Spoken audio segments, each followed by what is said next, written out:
नमस्कार प्रणाम भोजपुरिया भैया लोग और सब बताएं कैसे बानी रुआ सब है।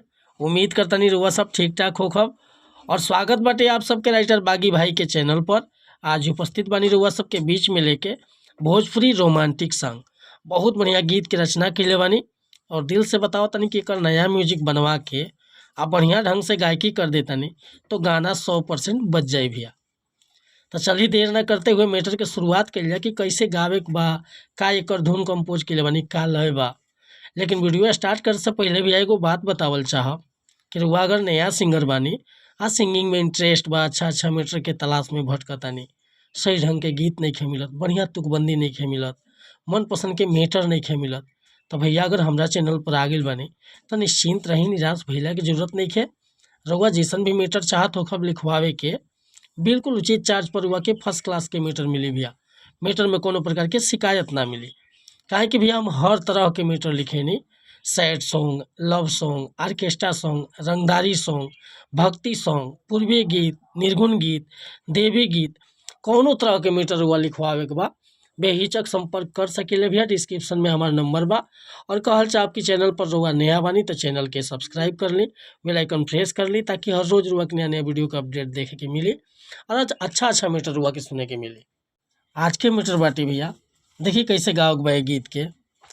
अरे देखी के मूड होता दिल में हुद बुदी, आ छुई जनी राजा जी होता गुद गुदी। हटी ना।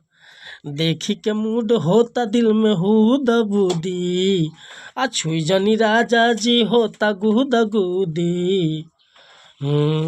होश में न बानी रौरा बानी मद होश में, अरे होश में न बानी रौरा बानी मद होश में, कमर कह देव करे का राजा जी जवनिया के जोश में, कमर कह देव करे का राजा जी जवनिया के जोश में।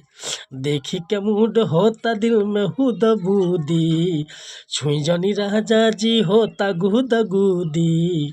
अरे होश में न बानी रौआ बानी मद होश में, कि होश में न बानी रौरा बानी मद होश में, कमर क देहब करे का राजा जी जवनिया के जोश में, हो कमर क देहब करे के राजा जी जवनिया के जोश में। तो उम्मीद करता नहीं भैया ये मुखड़ा रुआ सबन के अच्छा लागल हुई। अगर ये मुखड़ा पसंद बा, फूल गीत लिखवावे के चाहता नहीं तो बेहिचक रुआ संपर्क कर सकीले। बिल्कुल उचित चार्ज पर रुआ के व्हाट्सअप के जरिए ये गीत मिल जाए। हमारे व्हाट्सअप के नंबर बा 8874473128। कोनो प्रकार के मीटर लिखवावे खतरा, चाहे नया गाना बनवावे खतरा, नया गाना के म्यूजिक बनवावे खतरा, रुआ संपर्क कर सकीले। और हमारे चैनल पर नया होखेम तो चैनल के सब्सक्राइब कर दे भैया। मिलता नहीं फिर से अगला वीडियो में कुछ नया गीत के साथ। अगर वीडियो पसंद आई हो तो लाइक कमेंट करब, चैनल पर नया होखेम तो चैनल के सब्सक्राइब कर ले। जय हिंद, जय भारत, जय भोजपुरी।